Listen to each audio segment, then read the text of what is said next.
So what's the most you can put into a 529 plan?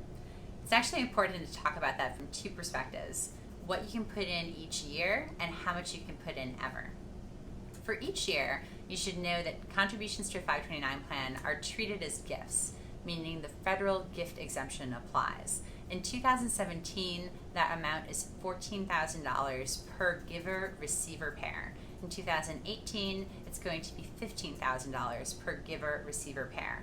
Now, what that means is that two parents together can give that amount each to a child. So let's use my own family as an example. In 2018, my husband and I could each give $15,000 to each child's 529 plan. So that would be $30,000 to my son and $30,000 to my daughter, for a total of $60,000. And that is okay for an unlimited number of your children. So the other thing to keep in mind is that with a 529 plan, there's a special option to accelerate the giving. So if you want to accelerate 5 years, you can do that. So the $30,000 would become $150,000 from two parents to one child.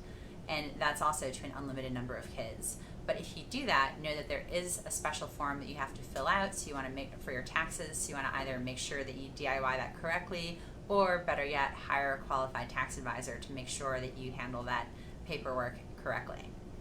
Now, in terms of lifetime contribution limits, the 529 plans each have caps, and they vary slightly in between plans, but the general concept behind these caps is that the 529 plan ought not be used for an amount of money that meaningfully exceeds the expected educational expenses of a given beneficiary.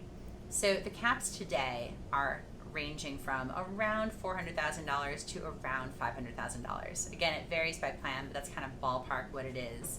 And the concept, again, is just tracking the amount that it will cost to educate that child in the future. So you do see those amounts move up a bit over time.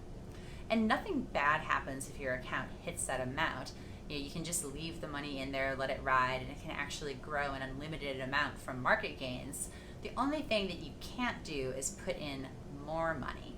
So your new contributions get totally frozen, no new money going in, but market gains are great, no problem there.